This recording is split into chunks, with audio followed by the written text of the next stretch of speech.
ఇలాగా దుర్వ్యసన పరుణ్ణి చేసావా అది నీకు వాడికి అందరికీ ప్రమాదం తెచ్చిపెడుతుంది. అన్ని పాపాలలోకి గొప్ప పాపం పరనింద. ఇతరులను నిందించడం కంటే పెద్ద పాపం మరొకట్లేదు. భీష్ముడు చాలా స్ట్రిక్ట్గా చెప్పాడు, గట్టిగా నొక్కి చెప్పాడు. పరనింద వల్ల వచ్చే పాపం ఈ సృష్టిలో ఇంక దేనివల్ల రాదట. హత్యాపాపం కంటే కూడా పరనింద మహాపాపం. తెలిసి కానీ తెలియక పలానా వాడు ఈ పాపం చేశాడు అన్నామా, వాడి పాపాలు ఆ రోజు వరకు వాడు చేసిన మహాపాపాలు మనం స్వీకరిస్తాం. ఒక వ్యక్తికి ఒక 60 ఏళ్ళు ఉన్నాయి. ఈ 60 ఏళ్లలో ఆయన పుణ్యమే చేశాడనడానికి ఏముంది? ఇప్పుడు ఆయన ఎదురుగుండా మంచి ఫ్యాంట్ వేసి కూర్చున్నంత మాత్రం చేత ఆయన పుణ్యాత్ముడు అనుకోవడానికి లేదుగా, అలాగని పాపాత్ముడు అనుకోవడానికి లేదు. కానీ పొరపాటున ఆయన్ని మనం పక్కకెళ్ళి వాడు ఇలాంటి వాట అని విమర్శించామంటే, అయితే ఏదైనా ఉంటే ముఖాముఖి అనేయండి పర్వాలేదు, పక్కకెళ్ళి ఎప్పుడు ఎవడి మీద నింద మోపకూడదు.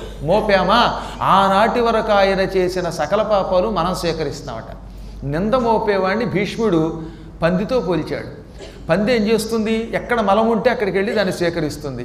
మనం నింద మోపుతున్నామంటే వాడి దగ్గర ఉన్న మలాన్ని స్వీకరిస్తున్నాం. కాబట్టి మనం ఇప్పుడు పందులం అవ్వాలా లేక మహానందిగా మారాలా ఆలోచించుకోవాలి. అందువల్ల ఎప్పుడూ ఇతరుల మీద నింద మోపకు. ఇప్పుడు ఈ